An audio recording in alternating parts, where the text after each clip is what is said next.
The amount of work and effort and heartache that this video has caused me is absolutely astronomical. I'm not gonna mince words here, okay? I'm not. 2K20 is cursed to the highest order, and I will stand by that. This has been in the works for a long time now. This has been retooled and revisioned to finally bury this mode and its characters once and for all. This is 2K at its very worst when it comes to writing and scripting, and so much so that the MyCareer name itself got changed to MyRise in 2K22 after this game. So to not waste any of your time, welcome to what is now the 2K20 MyCareer analysis. I am Rex Bebop. Let's roll the intro and get to this, shall we?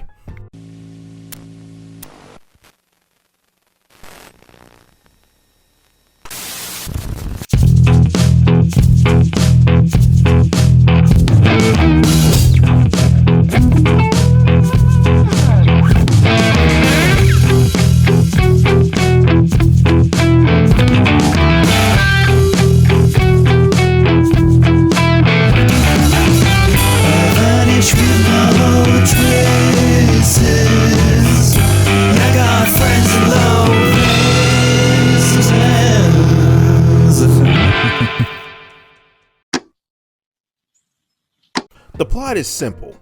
Two best friends, Red and Trey, or the package duo, are about to be inducted into the WWE Hall of Fame as you play through their best moments in following this list that they have made back in high school.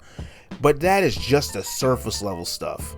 When you peel back the layers of this smelly ass onion, this is basically the misadventures of a pathological liar who does nothing but outshine her friend, and a complete moron who manages to fail upwards, who parade around as your wrestling avatars. Now, why do I say that? Rex, why are you being so mean?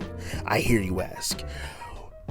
If you expected a serious, well-written story about how these two got to where they are, you ain't gonna find that shit here. Okay, you might as well pack your expectations at the daggone door. Okay, no. What you're gonna find out is that this entire story and the backbone of this story starts with a lie. But we will get there, as I'm going to highlight three of the main characters in this mode: Trey, Red, and Brooklyn. But I want to talk about Trey first. I want to talk about how Trey fails as a protagonist, and overall just explain why someone like him is way more suited to being relegated to just being a random jobber that you will find and beat in the locker room and just move on from in another story. So Trey, you little goober, you're first. What to say about this goober? I know. I think Trey is probably one of the worst written protagonists to any video game, and I'm not just talking about just wrestling video games either. Roll the clips. Alright, I'll go first. Hit me with some music.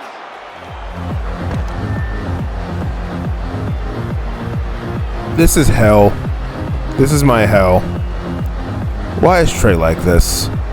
Why is it dance off on this stupid list, dude? Why?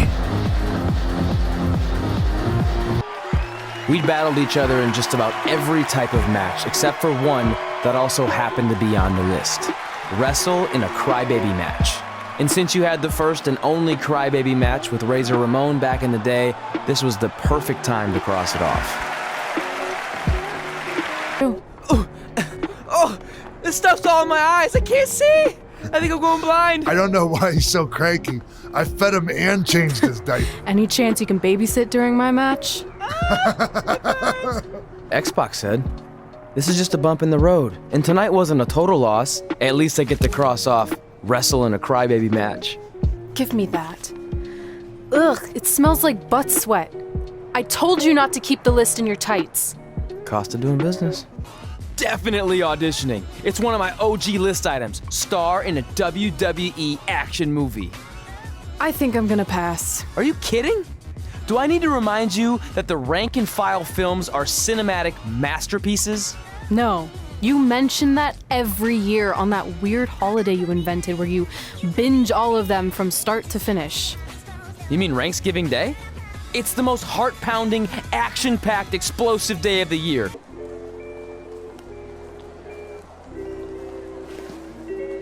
Hey, There's like 100 other benches in this mall. Go find one. Psst. Look. Seriously, I will not hesitate to punch you in the junk. Trey? Yeah, it's me, but keep it down. I'm indiscreto. I think you mean incognito. Whatever, I just don't want Samoa Joe to find me. Well, you lucked out again. Hey, it's not my fault Samoa Joe's such a big fan of softball. Assuming Braun Strowman doesn't end up in jail for whatever he does to Joe, you're going to face Braun again at Money in the Bank. Well, actually, before Money in the Bank. You're putting the Universal Championship match on the kickoff show? Not exactly. The only way I can guarantee Samoa Joe won't be involved again is if your match takes place before the show when the doors are locked and no one else is in the building. It's going to be an empty arena match. Hey, at least this won't be my first empty arena match since I had one before against Jerry Lawler. When was that? Oh, it was in a dream I had, but still, good practice. Speaking of dreaming, I'm gonna go rest up for my big match. Later, Vipes. I mean, Mr. Raw General Manager Randy Orton.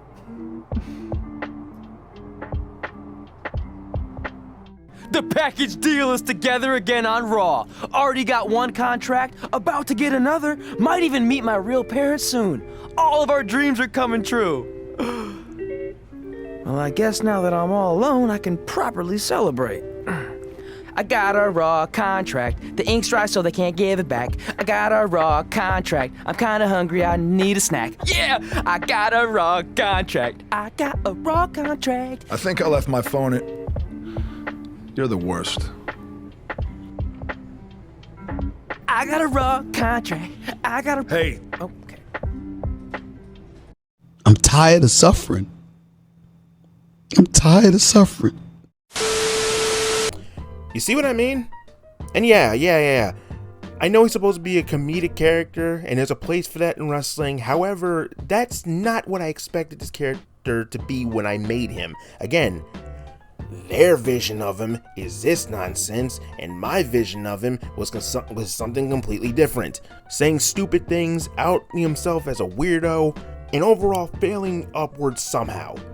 Myself and many others, when playing this the first time, did not expect Trey to be like this at all, but he is. And Trey is the reason as to why this whole mode has so much padding and filler on this stupid list of theirs. Here's some of them. Win a crybaby match. Win a dance-off. Find out what's in Undertaker's urn. Become a film star. Never once there is a win a title on his portion of the list, until he's practically thrusted into being champion because of random circumstance. I mean, if you want to go even further, Red is the sole reason he even gets hired by WWE in the first place. Never by his own merit, right? Never by his own merit. But essentially, he is basically a pity hire on top of everything else that is going wrong for him. But aside from him being a pity hire, he's also a trash son. Now, again, Rex, why are you saying that? For those of you misinformed, or uninformed rather, his relationship with his foster parents is terrible. Now, if you couldn't make him to be any more lame, he ghosts his foster parents for years after he lied to them at the start of his and Red's wrestling journey.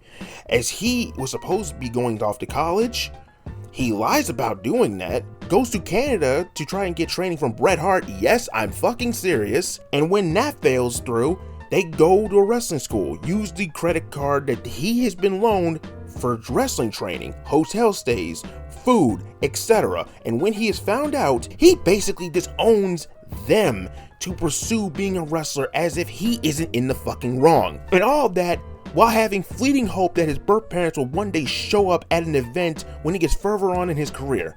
All while ignoring any calls and texts made by his foster parents after they have received the money that he has owed them over the years. Roll the clips.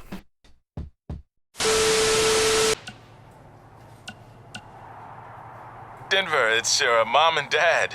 I know we had some words the other night, but we wanted to let you know if you change your mind about things and want to come home, you're always welcome here.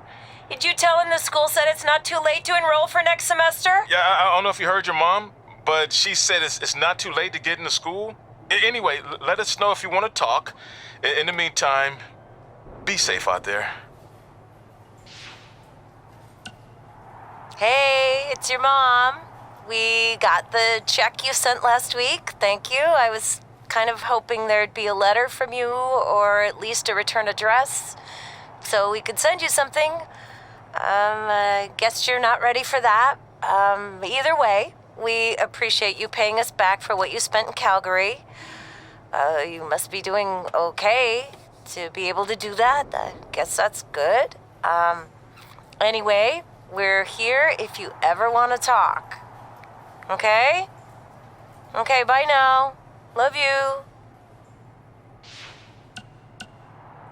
Hey, you got both of us here.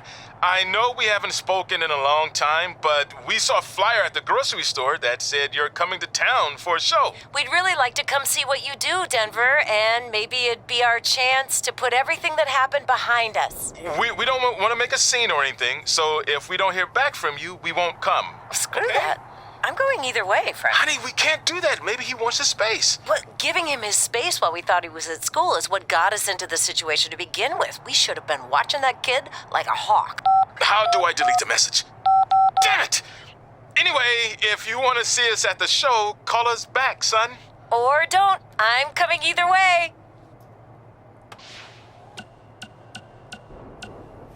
Well, we never heard back from you about coming to your show, so I think we got the message loud and clear that you don't want us around. Or at least I did. I had to practically restrain your mother from going down to the high school. Anyway, if space was what you wanted, well, you got it. We won't bother you anymore. But the door will always be open if you want to work things out. And I hope that happens. So, bye for now and good luck.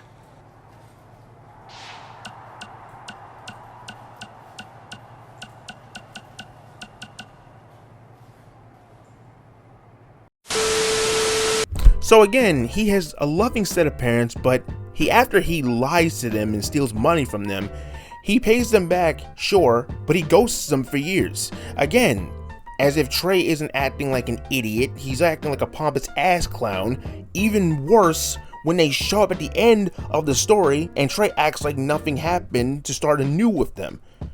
That moment isn't earned.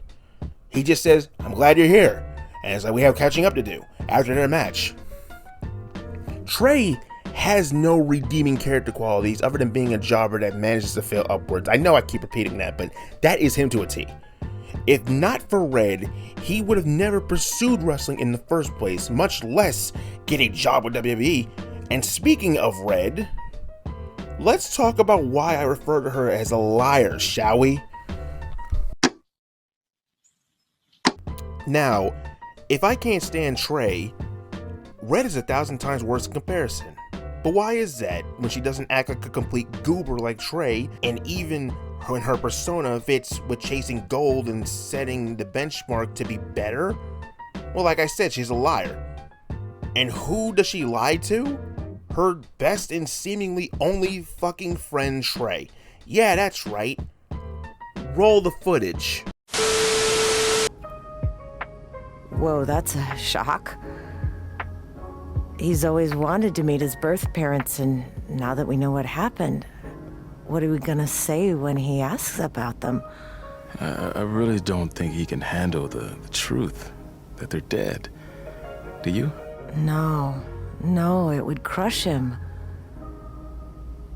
But what's the alternative, honey? Just let him believe they're still out there somewhere and they don't care enough to ever contact him? I don't know. I wish there was a way to keep his hope alive, but not hurt him. Me too. You've probably asked yourself a million times, why? Why didn't they want to be my parents? The truth is, we did. But we had to make the hardest decision of our lives because we didn't feel we could give you the life you deserved. And that life is one where you can have the freedom to follow your dreams, no matter what they might be.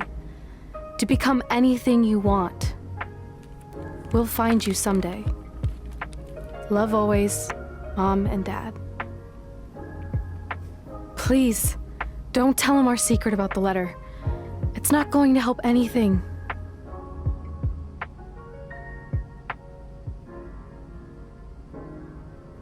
Hey, you coming or what? Yeah, sorry. Let's do it. That's right. As you can see, this entire journey is spearheaded by a lie. What Red orchestrates via a phony letter that Trey thinks is a letter from his dead parents. Yeah, she's fucked up, and what's worse is that when they are in WWE for at least 10, 20 plus years, which means she never told him, she gets outed by their school bully somehow. It's never explained, but we'll get to Brooklyn. She's the other person we're going to talk about. Anyway. But I will give her this. She tries to tell him every time it comes up, or in passing, she, or rather her past teenage self, comes into focus and begs her present self not to tell him because it will ruin him. I shit you not, this is the excuse they went with. But she didn't think about this when she wrote the damn thing in the first place. Red to me just wanted to manipulate and puppeteer Trey to always keeping him around because maybe she's just that pathetic of a person. No, she is. There's no maybe. She is that pathetic of a person, despite how she carries herself.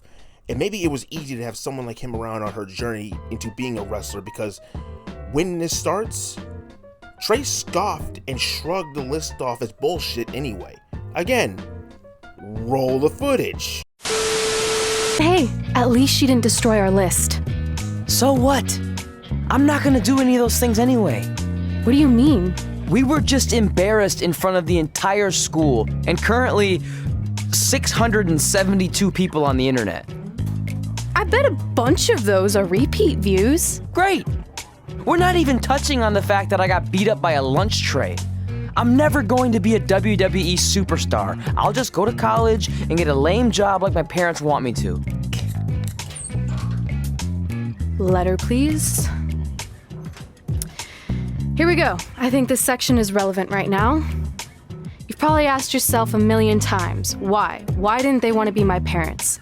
The truth is we did, but we had to make the hardest decision of our lives because we didn't feel we could give you the life you deserved. And that life is one where you can have the freedom to follow your dreams no matter what they might be, to become anything you want. Using the only letter I have from my real parents as some sort of motivational speech is kind of a cheap move. Through Red's manipulation of that letter, that puts the idea into Trey's head to go about the journey into becoming a wrestler with her as the package deal, as they call themselves. Otherwise, he would have been perfectly content with having an office job or having something else while being a fan. Honestly, in another story, Red goes on to having solo success, and Trey stays a fan supporting her. No manipulation, no nonsense, just a genuine friendship. But with this story and how she's written to be this great success story, while Trey gets buried but managing to fail upwards, it's fucking crazy. What's funny is the only reason that they're even getting the Hall of Fame induction anyway is because Red is too much of a fucking coward to tell Trey the truth of what she did. So she'd rather get bullied into quitting, and of course because of the package deal nonsense, Trey quits too and throwing away a Royal Rumble win that you, the player, have already won, but because of Trey being a dumbass, he's like, no, we're a package deal, remember? We're a package deal, remember? If you go, I go. You throw away a Rumble win. You throw away your chance to get revenge. And for what? Because Red's walking away? So you win the Rumble for nothing. Again, I can't stand him either. So when she finds out, she gets found out on stage. She gets jumped by her ops. And she gets jumped by her ops she's made over her tenure. Gets knocked out, and when her and Trey come to, she never fucking apologizes.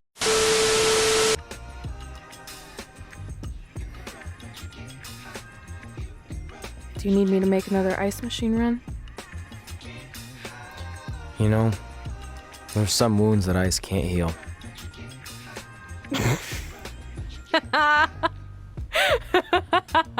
What?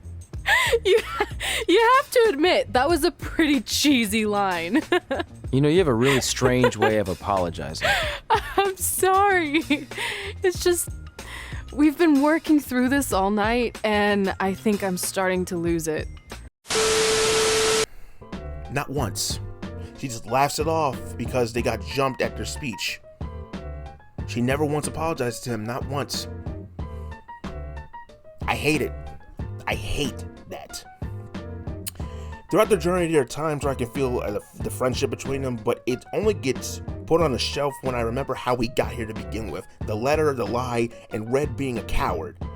For someone who has genuine crash outs over people challenging her or people trying to disrespect her and shit, but has a multitude of success throughout the story, Red, overall in my opinion, is so much worse than Trey in hindsight. As much as I can't stand that guy, it's insane. The way they've written both of these two are genuinely insane to think about. But no one talks about that. No one talks about how we're slogging through these chapters. One, Trey's bullshit keeps getting patted on, and Red is genuinely the reason all of this is set in motion. Again, you've seen the clips. But that's about Red and Trey. Let's talk about the third person I wanted to talk about. Brooklyn Von Braun. You're next. Now you're probably wondering, why am I talking about Brooklyn? Well, she's the very reason why these two even had their names to begin with. Not only that, she's a constant thorn in more of Red's side as the story progresses. They pit her as Red's constant op, but it always makes Red look like a chump by her. It's really embarrassing, but even worse that Brooklyn is built up to be this mega badass who wrestles, is a successful film star, and is an MMA practitioner. Basically a diet Ronda Rousey with more snobbery and more more of hamminess. But she goes out of her way just to fuck with these two all the time. I'm not kidding, dude. It doesn't matter what she's doing, right? If these two have an inkling of success, Brooklyn will shift focus and go after them in some way. Man, I'm not even kidding. Here's how ridiculous they made her.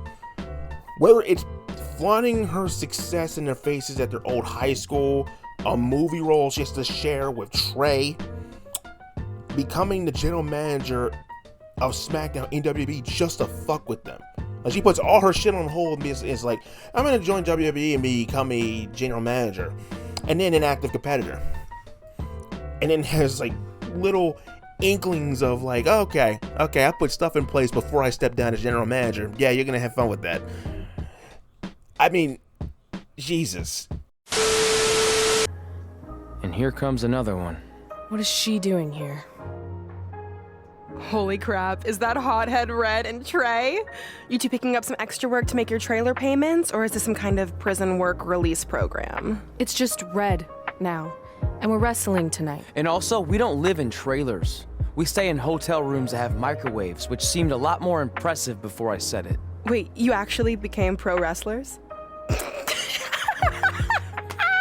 And I get to see your uncoordinated bodies flop around this ring tonight? She's got good lungs. Of course I do. I'm an elite MMA competitor. If you haven't heard, the American hero, Brooklyn Von Braun, is undefeated. More like American Zero. What's that? Nothing. You realize Kurt Angle's already known as the American hero, right?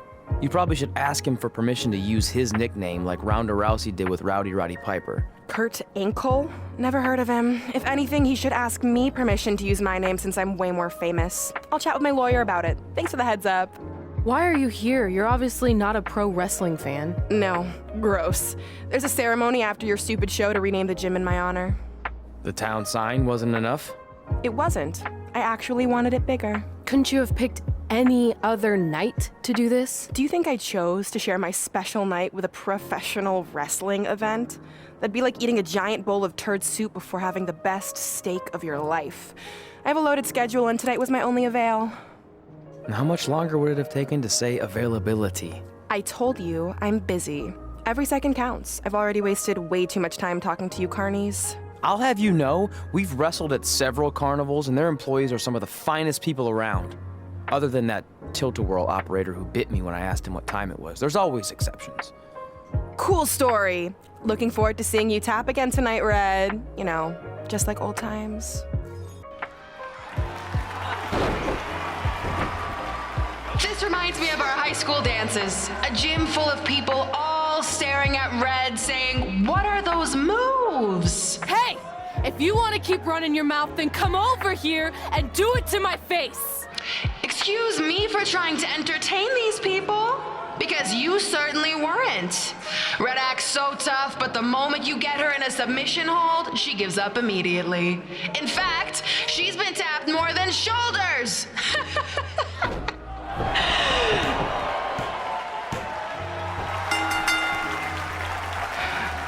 Yes, it's finally over. And best of all, Red lost just like I knew she would. Now we can move on to the real reason everyone's here. The renaming of the gym in my honor. Being in this gym brings back so many memories.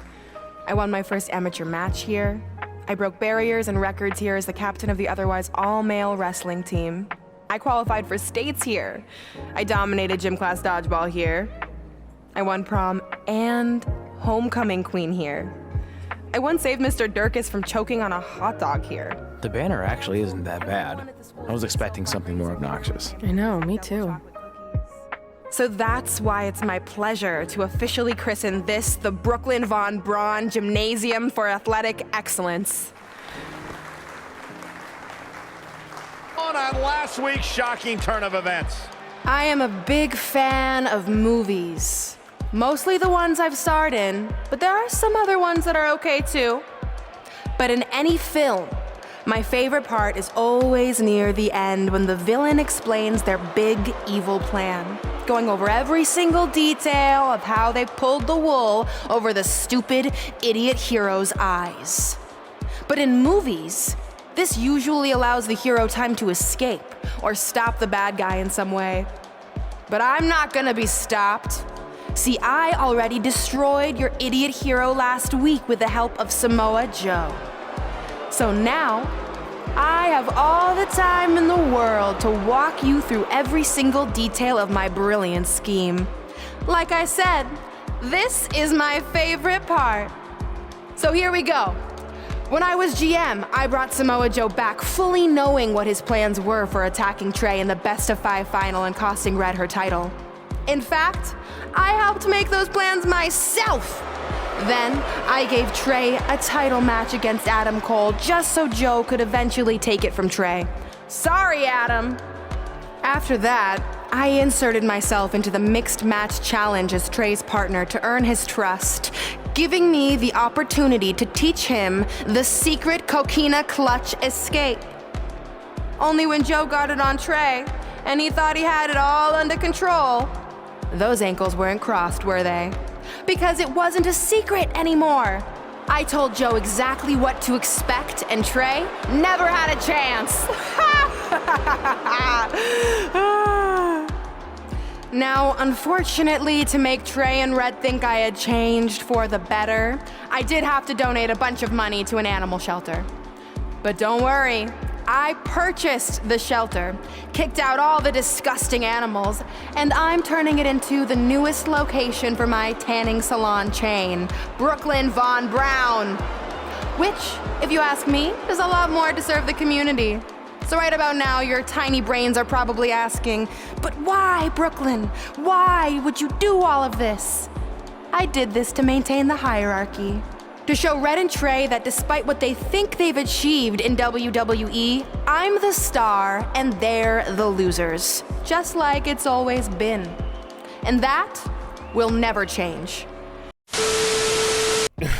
It's insane. It's like, if you're having this much success in your life, why do you feel the need to go out of your way to fuck with two losers that you've already been superior than in high school?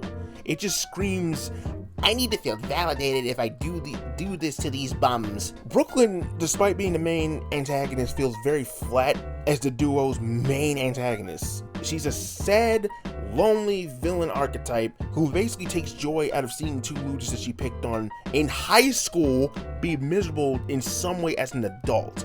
I mean, the fact that she's able to figure out Red's lie to Trey and calls her out on it. She's the one to do that and pretty much like have Red cower away from WWE because she doesn't want to get found out. Again tonight. There's not going to be a rematch. You're giving up that easily? No, there's not going to be a rematch because you're going to announce your retirement tonight. That's news to me.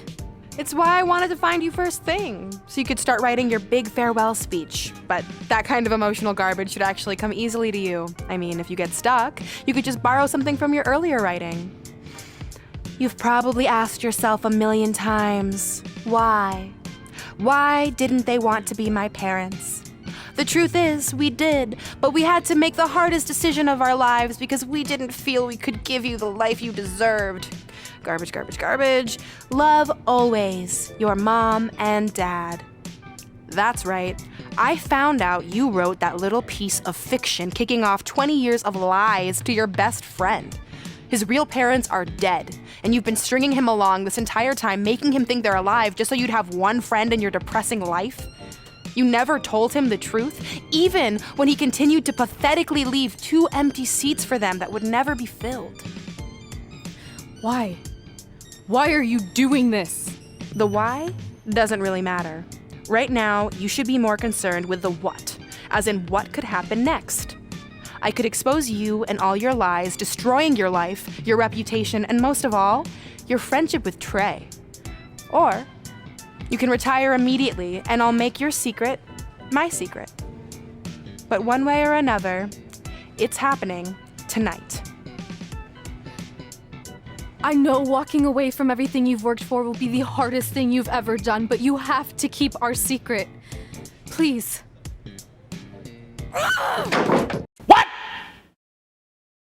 What the fuck? Despite they never, ever show or explain how she figured that out, how did Brooklyn get that information? It's never explained. It's never explained. She hated Red so much that she was willing to expose her, and then later does anyway. But then again, we had Samoa Joe as the other antagonist, and he was just phenomenal in every way, shape, or form. Please roll the Joe footage, please. He's fucking awesome. I can't. We love Joe in this house. Brock counters with the F5. It's Samoa Joe. Wait, he's got Paul Heyman in the coquina clutch. Why? Is he insane?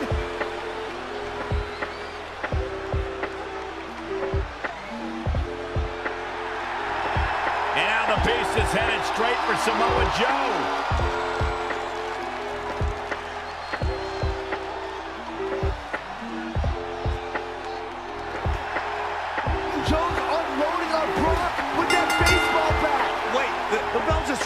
I think the referee disqualified Trey for Samoa Joe attacking Brock. Trey still retains the Universal Championship. That's my Universal title, and I'm going to take it back. Not anyone else. So Randy Orton, until you give me my rematch, get used to this happening over and over again.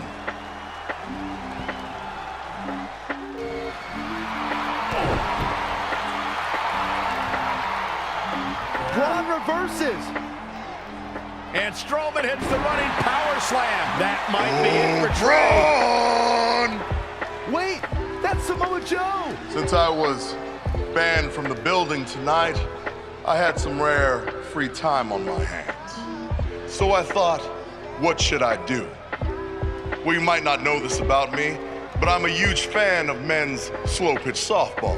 And I actually remembered, Braun, that your old man was one of the greatest softball players of all time. In fact, he hit so many home runs in his day that they called him the Crusher. So I decided to come to your hometown and see the Crusher in action. And he did not disappoint. But now, the game's almost over. I can't wait to meet your dad in the parking lot. I mean, since I got to see what he's capable of with a bat, I figured it's only fair that I show him what I can do.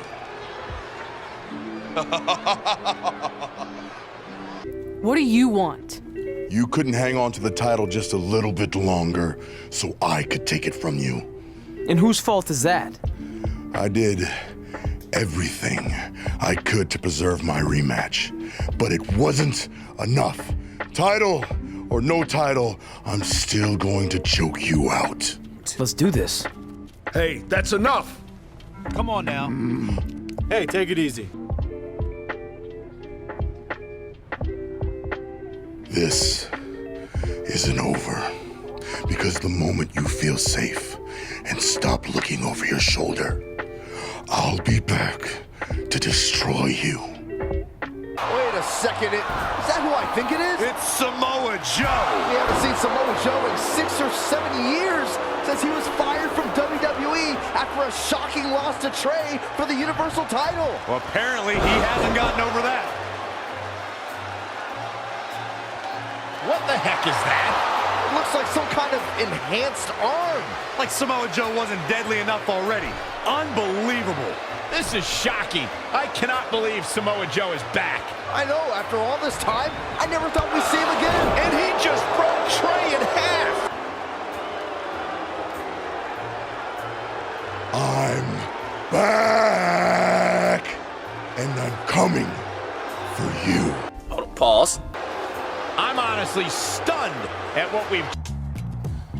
7 years.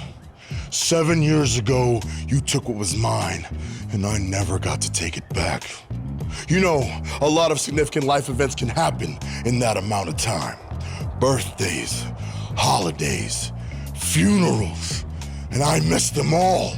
Because for over 2,500 days, one thing has consumed me: revenge. I even augmented my body to ensure that when the time came, there would be nothing that stopped me from destroying you. So now, we're so close.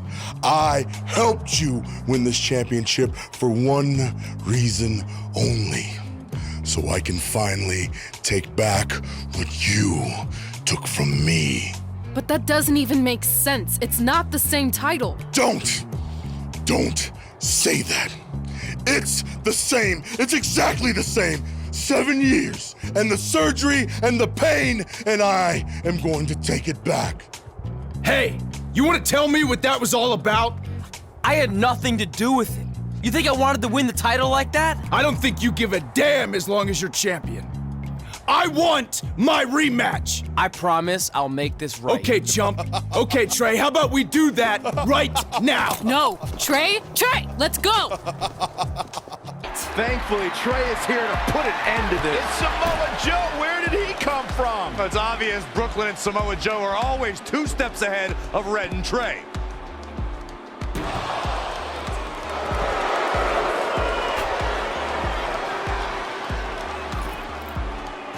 And now Brooklyn is going to force Red to watch her best friend get destroyed by Samoa Joe yet again.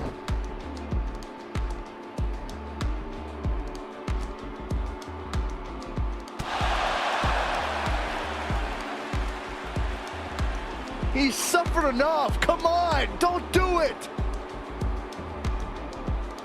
No! Trey might be seriously injured. This is bad. While Trey's condition's unclear, one thing is, the duo of Brooklyn, Von Braun, and Samoa Joe will annihilate anyone who attempts to get in their way. Okay, final thoughts. If it isn't obvious by now, 2K20's MyCareer left so much to be desired, it's not even funny. What should have been a great follow-up to what Buzz's story was in 2K19, who was relegated to being a podcaster and a hype man in Trey's DMs. I'm not even kidding, that's what they had him do. Basically, the story that you had going in 2K19 is basically like, okay, curb that shit, and somehow, miraculously, they keep missing each other, or Buzz is doing something else. Was a story of manipulation, lies, and following the story of 2 people who should realistically should not be friends after they get revenge on their respective antagonists. Because seriously, if Red is so willing to keep a lie going for 20 plus years, there's no telling what the fuck else she lied at him about. That is the crux of my whole thing with this. If she's willing to lie to your face, and yes, she tries to tell him over and over, but her past self keeps getting in the way of doing that, what else does she lie about when she's basically supposed to be your sister? She's basically the equivalent of his sister. What else did you lie about? You lied about his parents. What more did you lie about is my question. They suck. Red and Trey are the worst examples of 2K's writing by a wide margin. And I swear, man, I know that MyCareer is not, or My Rise at this point, is not everyone's cup of tea. I understand that. However, their writing, 2K's writing has never been this fucking bad, and I will stand on that. If they blunder here and there, but it has never been this bad since. It is no wonder they redeemed themselves by giving you, the player, the means to pick and choose your alignment and choices in 2K22's My Rise, the new MyCareer, from that point on. And if only they kept this energy, 2K25 kind of brings it back with the choices, but not like 2K22. But regardless, it's insane. It's insane. They've never been this bad since. And I will give them credit for the fact that they have not gone back to something like this ever again. Give us the daggone choices. You need to stick with that. Because honestly, never do this again. The two protagonists I could not care for, and there have been plenty of stories, like wrestling and video game stories and all that, but it's just like when it comes to these two in particular, it's like these two are just the worst examples of writing you could possibly do. Not a lot of people care for these guys, and not a lot of people appreciated the fact that your avatar is basically an idiot and the other one is a liar. Just like, yeah, Red finds all the success in the world, yet is a liar. But back on track, I've shown the examples, I've talked my shit, so sound off in the comments. If I did do it, did I do too much? Did I not brag on her enough? Did I not bag on Trey enough? After all this, I'm glad to see this in the books, and I'm glad to see I'm done with this. I'm done with 2K20. That's it. The only way 2K20 is ever gonna get like anything else out of me is just like I get paid to fucking play this shit again. You guys have seen the footage. MyCareer is pretty much the only reason why I would ever come back to 2K20 anyway, because I don't know what it is with the revisionist history with this game, but it sucked. It sucked to play through again, and going through the story, nah, never again. I'm never touching this again. But honestly, thank you for all who have waited to see me get this out. And if you manage to stick to the end, please, I sound hell off, man. Honestly, being real, sound off in the comments. Get them likes up, because this was a journey to finally finish and put in the books, man. I tried.